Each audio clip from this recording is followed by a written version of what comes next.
Bismillahirrahmanirrahim. Assalamualaikum warahmatullahi wabarakatuh. Saya perwakilan kelompok 7 yang beranggotakan Andira Desti Astuti, Naila Fahriani Fatur, Inggi Ekaria Mentari, dan Laili Fadlika ingin mempresentasikan evaluasi pendidikan Islam. Pengertian evaluasi dalam pendidikan Islam.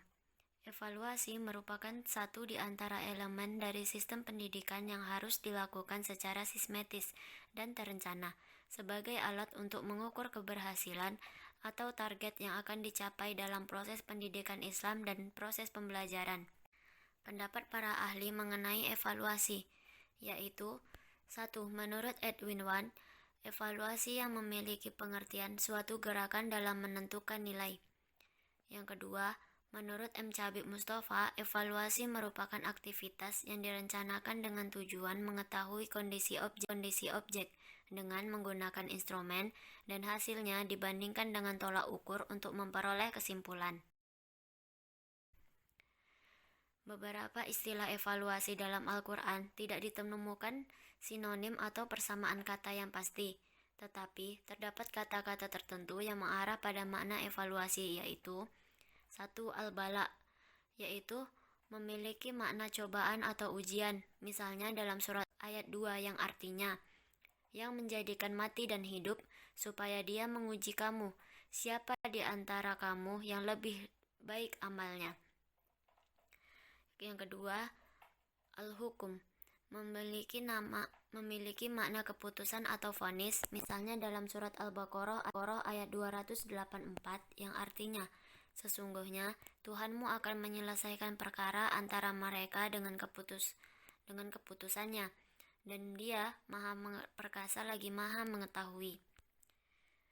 Yang ketiga, an-nazar, memiliki makna melihat, misalnya dalam surat An-Naml ayat 27 yang artinya, berkata Sulaiman, akan kami lihat, apa kamu benar, ataukah kamu termasuk orang-orang yang berdusta. Jadi teman-teman, dalam pengertian ini evaluasi itu untuk memperbaiki diri yang lebih baik lagi. Sesungguhnya Allah itu Maha melihat apa yang kita lakukan, dan Allah itu akan menguji sesuai dengan kemampuan kita.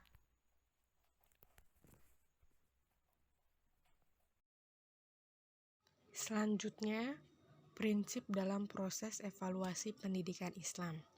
Yang pertama, mengacu pada tujuan.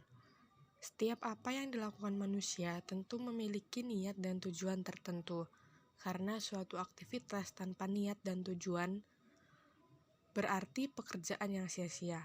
Hal ini sesuai dengan firman Allah dalam surat Al-Bayyinah ayat 5. Relevansinya yakni seorang manusia yang mengetahui potensinya tidak melakukan pekerjaan sia-sia. Tujuan pendidikan Islam yakni untuk mendidik individu agar memiliki jiwa yang bersih, agar mampu menjalin hubungan dengan Allah dan hubungan dengan sesamanya. Yang kedua, ada prinsip kontinuitas atau kesinambungan. Sifat kesinambungan artinya dalam evaluasi harus dilakukan secara konsisten atau terus-menerus, atau dalam Islam setara dengan ajaran istiqomah. Ayat Al-Quran yang menerangkan tentang kontinuitas yakni surat Al-Fussilat ayat 30 yang artinya Tuhan kami adalah Allah, kemudian mereka meneguhkan pendirian mereka.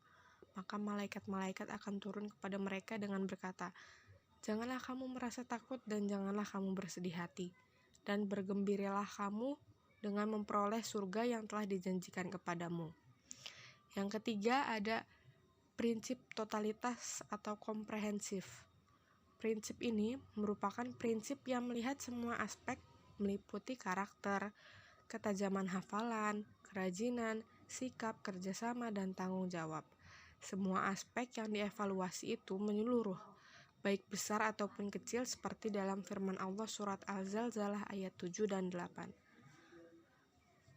Yang artinya, maka barang siapa yang mengerjakan kebaikan sebesar biji zarah, niscaya dia akan melihat balasannya.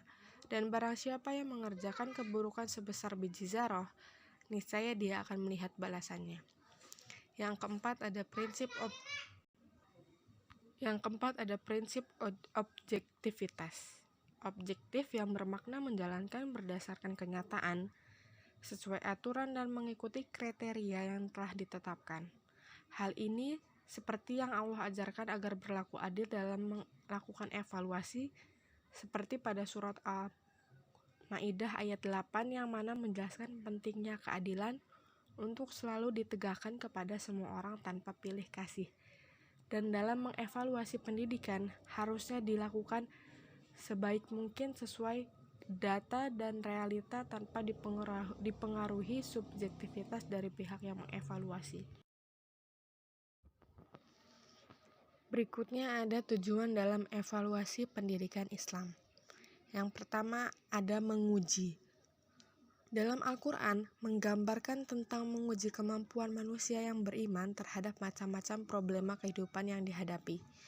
Dalam surah Al-Baqarah ayat 155 yang artinya, dan sungguh kami akan memberikan cobaan kepadamu dengan sedikit ketakutan, kelaparan, kekurangan harta, jiwa, dan buah-buahan. Dan berikanlah berita gembira kepada orang-orang yang sabar.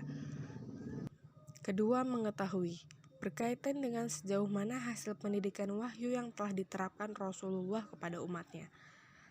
Sejalan dengan surah An-Naml ayat 40 yang artinya, berkatalah seorang yang mempunyai ilmu dari Alkitab, aku akan membawa singgasana itu kepadamu sebelum matamu berkedip. Maka tatkala Sulaiman melihat singgasana itu terletak di hadapannya, ia pun berkata, ini termasuk karunia Tuhanmu untuk mencoba aku apakah aku bersyukur atau mengingkari akan nikmatnya. Dan barang siapa yang bersyukur, maka sesungguhnya dia bersyukur untuk kebaikan dirinya sendiri. Dan barang siapa yang ingkar, maka sesungguhnya Tuhanku Maha Kaya Mulia. Selanjutnya ada menentukan klasifikasi atau tingkat. Menggambarkan klasifikasi atau tingkat hidup keislaman atau keimanan seseorang. Misalnya ketika Allah menguji Nabi Ibrahim alaihissalam yang akan menyembelih putra yang beliau cintai, yakni Nabi Ismail, yang dijelaskan dalam surah As-Saffat ayat 103-104. Selanjutnya ada mengukur daya kognisi berkaitan dengan hafalan manusia dan pelajaran yang diberikan kepadanya. Misalnya bentuk evaluasi pada Nabi Adam alaihissalam tentang asma yang diajarkan Allah kepada beliau di hadapan para malaikat. Dalam surah Al-Baqarah ayat 31 yang artinya, dan dia mengajarkan kepada Adam nama-nama benda seluruhnya, kemudian mengemukakannya pada para malaikat, lalu berfirman, sebutkanlah kepadaku nama benda-benda itu jika kamu memang orang yang benar. Yang kelima ada memberikan semacam tabsyir atau berita gembira atau penghargaan kepada yang beraktivitas baik, dan sebaliknya memberikan iqab atau siksa atau hukuman kepada yang beraktivitas buruk. Dalam surah Al-Zalzalah ayat 7-8 yang artinya, barang siapa mengerjakan kebaikan seberat biji zarah, niscaya dia akan melihat balasannya, dan barang siapa yang mengerjakan kejahatan seberat biji zarah, niscaya dia akan melihat balasannya pula. Selanjutnya, fungsi dalam evaluasi pendidikan Islam. Yang pertama, usaha dalam membantu pendidik agar mengetahui tercapainya hasil dari proses belajar mengajar. Yang kedua, membantu peserta didik agar mengetahui kekurangan dalam proses belajar sehingga dapat memperbaikinya. Yang ketiga, untuk membantu para ahli dalam pendidikan Islam untuk mengetahui kekurangan dan kelebihan dari program yang telah dilaksanakan. Yang keempat, upaya untuk membantu bidang politik atau pemerintah agar dapat mengetahui kekurangan dari kebijakan yang telah diterapkan. Selanjutnya adalah tahapan-tahapan dalam evaluasi pendidikan Islam. Melaksanakan evaluasi hendaknya dilakukan dengan sistematis dan terstruktur. Tahapan-tahapan yang diperlukan dalam pelaksanaan proses evaluasi pendidikan Islam. Yang pertama, 1. Perencanaan. Pada awal mula diperlukan perencanaan sebelum dilaksanakan proses evaluasi, di mana evaluator menentukan sasaran yang akan dievaluasi, waktu, tempat, konsep, dan bagaimana prosedur yang akan dilaksanakan dalam proses evaluasi.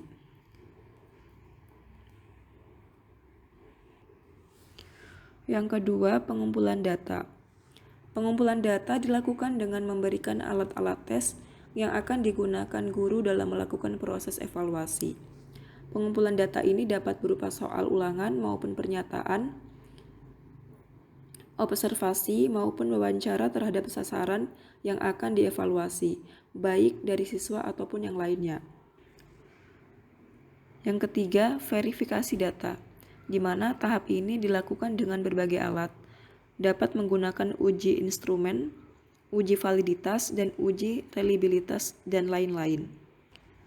Hal ini diperlukan agar data yang diperoleh akurat dan sesuai dengan fakta yang ada. Yang keempat, pengelolaan data.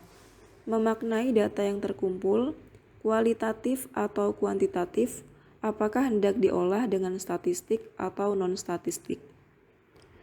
Yang kelima, penafsiran data. Penafsiran data bisa dilakukan dengan berbagai teknik uji dan diakhiri dengan hipotesis yang ditolak atau diterima. Yang keenam, kesimpulan evaluasi. Pada tahap ini, berarti kan telah diketahui hasil dari proses evaluasi, sehingga dapat ditentukan tahap selanjutnya yang akan dirumuskan untuk taraf kemajuan program tersebut. Mungkin cukup sekian presentasi dari kelompok kami. Kurang lebihnya kami mohon maaf.